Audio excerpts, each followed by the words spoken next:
आदाब नाजरीन, इस्तकबाल है आप सभी का मुल्क की बात में। मैं हूं आपके साथ ऐश्वर्या सेठी।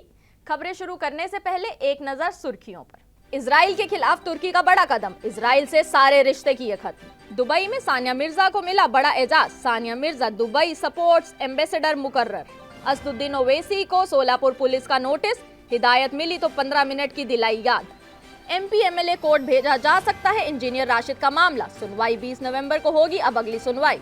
अमानतुल्लाह खान को मिली कोर्ट से बड़ी राहत, अदालत ने दिया रिहा करने का हुक्म। मौलाना तौकीर रजा का बड़ा बयान, कहा 24 नवंबर को रामलीला मैदान में होगा बड़ा इजलास। कटनी में अरशद की जगह अजहर को पुलिस ने भेजा जेल, मुतासिर शख्स का इल्जाम मेरे साथ मारपीट की गई। अरब मुमालिक तो गजा में जारी इजरायली जारहियत को हाथ पे हाथ धरे खामोश तमाशाई की तरह देख रहे हैं और इजराइल के खिलाफ कोई आवाज उठाने के बजाय उसकी ही जी हुजूरी कर रहे हैं। वहीं अब मिडल ईस्ट के मुल्क तुर्की ने इजराइल के खिलाफ ऐलान जंग करते हुए एक बड़ा कदम उठाया है। तुर्की ने इजराइल के खिलाफ बड़ा कदम उठाते हुए उससे सारे रिश्ते खत्म करने का ऐलान कर दिया है। इजराइल का जुल्म खत्म होने का नाम नहीं ले रहा है। हालांकि रेजिस्टेंस के लड़ाके उसे कड़ी टक्कर देते हुए उसका जमकर मुकाबला कर रहे हैं और इजराइल को मायूस और नाकाम कर रहे हैं। वहीं अब तुर्की ने इजराइल के खिलाफ बड़ा ऐलान कर दिया है, जिससे नेतन्याहू की हालत खराब हो गई है। News agency middle east monitor के मुताबिक तुर्की के सदर रजब तैयब अर्दगान ने ऐलान किया है कि तुर्की ने इजराइल से सारे ताल्लुकात तोड़ दिए हैं। अर्दगान ने ये तबसरा सऊदी अरब और अजरबैजान के दौरों के बाद अपने तैयारे में सवार सहाफियों से किया है। अर्दगान ने कहा कि इजराइल के साथ ताल्लुकात मुनक़ता करने के अपने फैसले पर मैं पुरअज़्म हूँ और हम मुस्तक़बिल में भी इस मौक़िफ़ को बरकरार रखेंगे। मई में इजराइल पर तिजारती पाबंदियां आयद करने के बावजूद अंकारा इस मुल्क के साथ सिफारती ताल्लुकात बरकरार रखे हुए है।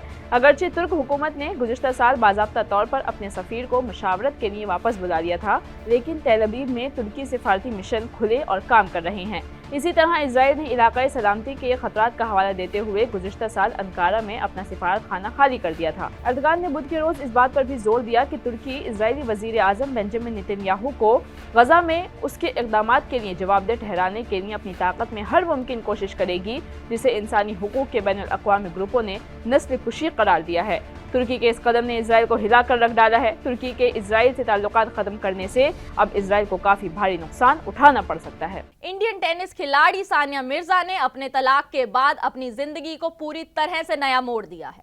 साथ ही उन्होंने दिखाया कि कैसे किसी बड़े बदलाव के बाद भी खुद को मजबूत बनाए रखा जा सकता है। सानिया न सिर्फ टेनिस की दुनिया की एक स्टार हैं, बल्कि उन्होंने फैशन, मीडिया और समाजी खिदमत के शोबों में भी अपनी शिनाख्त बनाई है। सानिया मिर्जा को दुबई में अब बड़ा एजाज मिल गया है। तफसीलात के मुताबिक बता दें कि हिंदुस्तान और दुनिया भर में मशहूर टेनिस स्टार सानिया मिर्जा को दुबई स्पोर्ट्स एम्बेसडर मुकर्रर कर दिया गया है। इसके साथ ही साबिक हिंदुस्तानी क्रिकेटर हरभजन सिंह को भी दुबई स्पोर्ट्स एम्बेसडर बनाया गया है। यह ऐलान दुबई में मुनक़िद एक प्रोग्राम के दौरान किया गया। इस प्रोग्राम में खिलाड़ियों के ताअवुन की वजाहत की गई। अगरचे सानिया मिर्जा ने खेलों से रिटायरमेंट ले ली है, लेकिन फिर भी उन्हें आज उनके खेलों की वजह से इज्जत मिलती है। सानिया मिर्जा को न सिर्फ हिंदुस्तान बल्कि पूरी दुनिया में इज्जत की निगाह से देखा जाता है। अब उन्हें एक बड़ा एजाज और जिम्मेदारी मिल गई है। यह एजाज हासिल करने के बाद उनके फैन, करीबी दोस्त और रिश्तेदार स्टार खिलाड़ी को मुबारकबाद दे रहे हैं।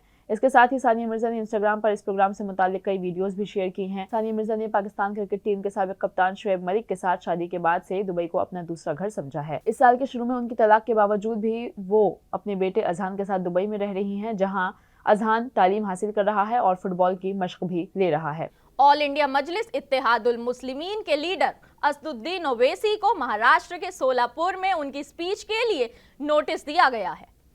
इस नोटिस के मिलने पर उन्होंने 15 मिनट का लफ्ज इस्तेमाल किया, जिस पर अब बड़ा तनाजा खड़ा हो गया है। ओवैसी को नोटिस उस वक्त दिया गया जब वो सोलापुर में खचाखच भरे स्टेज पर थे। ओवैसी सोलापुर से ऑल इंडिया मजलिस इत्तेहादुल मुस्लिमीन के उम्मीदवार फारूक शब्दी के लिए इंतखाबी मुहिम चला रहे हैं और इस दौरान पुलिस ने उन्हें नोटिस भेजा है। बताते चलें कि पुलिस ने नोटिस में हिदायत की है कि अपनी तकरीर में किसी मजहब के जज्बात को ठेस न पहुंचाएं और न ही इश्तियाल अंगेज जबान का इस्तेमाल किया जाए। सीट पर बैठे ओवैसी फोन पर बात करते हुए नोटिस पढ़ते हुए नजर आए। हालांकि नोटिस में ओवैसी की किसी तकरीर का हवाला नहीं दिया गया था जिसमें उन्होंने इश्तियाल अंगेज तकरीर की हो। असदुद्दीन ओवैसी वक्त तरमीमी बिल 2024 पर तनकीद करते आ रहे हैं। ओवैसी ने बुलडोजर कार्रवाई पर सुप्रीम कोर्ट के फैसले का भी खैर मकदम किया है, जिसमें उसे गैर कानूनी करार दिया गया था। सुप्रीम कोर्ट ने कहा है कि एग्जीक्यूटिव अदालत नहीं बन सकती, किसी शख्स को सजा नहीं दे सकती और न ही घर गिरा सकती है। लेकिन फिलहाल असदुद्दीन ओवैसी ने भी अकबरुद्दीन ओवैसी की तरह एक 15 मिनट का लफ्ज अपनी तकरीर में इस्तेमाल किया है, जिसको लेकर अब उनको नोटिस जारी कर दिया गया है। जम्मू कश्मीर टेरर फंडिंग मामले में मुलजिम और बारामूला से एमपी इंजीनियर राशिद के खिलाफ एमपी एमएलए कोर्ट में दर्ज मामले की सुनवाई होगी या नहीं, इस पर दिल्ली की पटियाला हाउस कोर्ट 20 नवंबर को सुनवाई करेगी।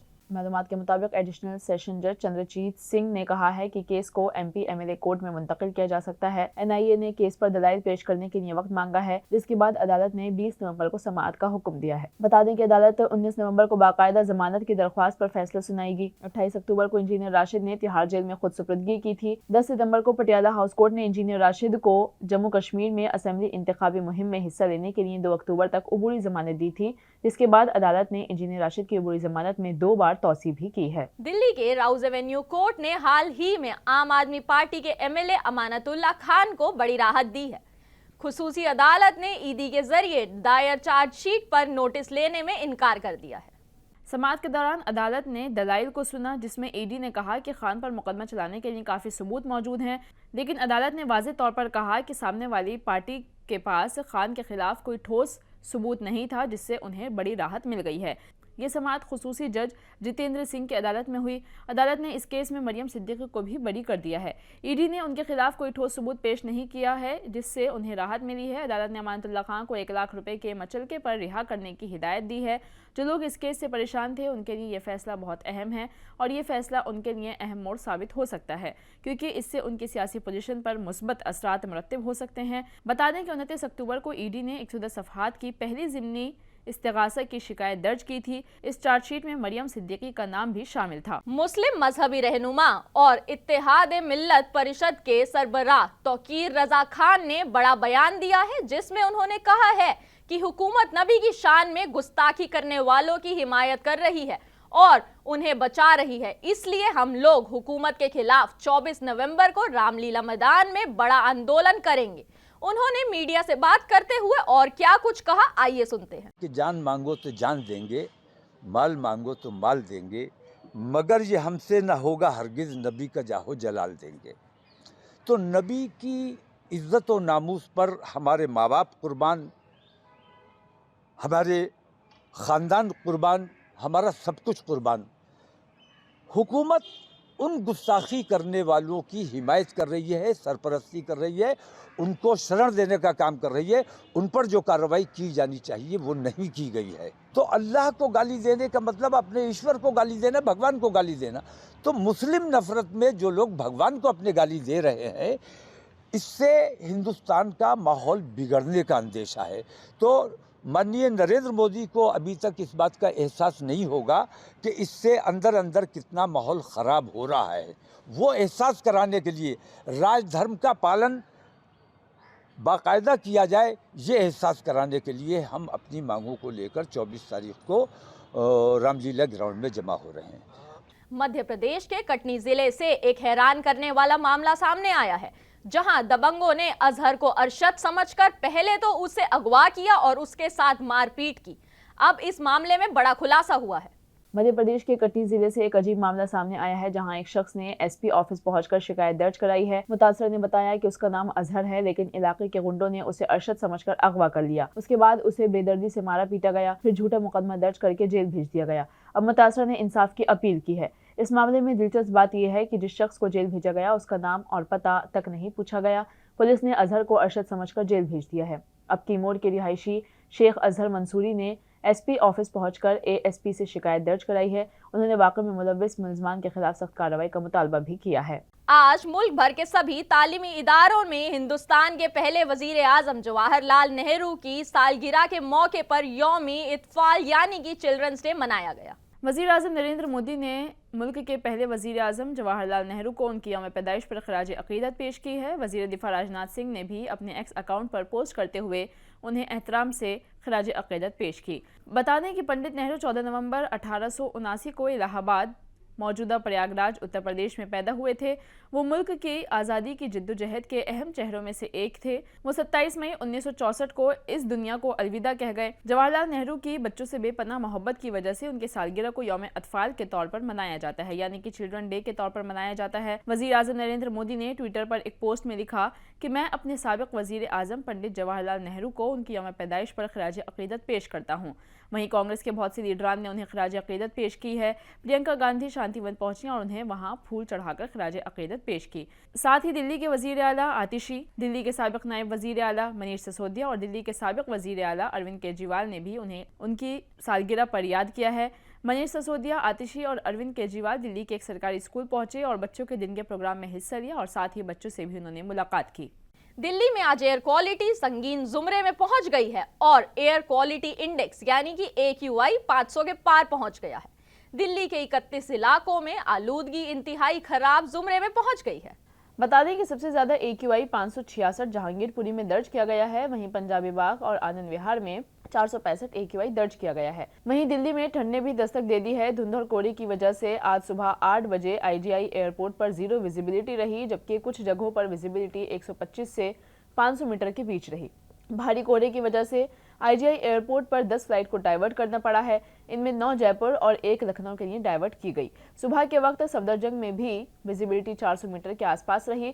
कोहरे की वजह से NH-24 धोलाकुआं रिंग रोड पर गाड़ियों की लंबी लाइन लग गई और काफी घंटों तक ट्रैफिक जाम देखने को मिला।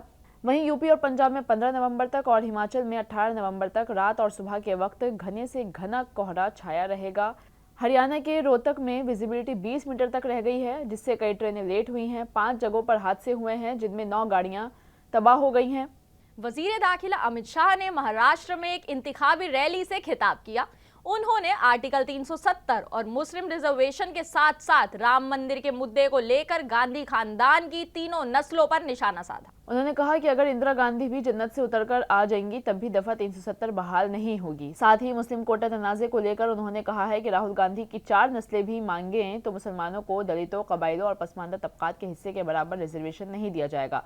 महाराष्ट्र में कांग्रेस की शिकस्त की पेशिनगोई करते हुए उन्होंने कहा कि सोनिया जी जहन में रखें कि महाराष्ट्र के इंतखाबात में राहुल तैयारा दोबारा गिरने वाला है, यानी कि राहुल नामी जहाज दोबारा तबाह होने वाला है। शाह ने कहा कि हाल ही में राहुल ने एक इंतखाबी रैली में बाबा साहब अम्बेडकर के आइन की कॉपी लहराई थी। उस कॉपी के साथ उन्होंने पार्लियामेंट में हलफ लिया।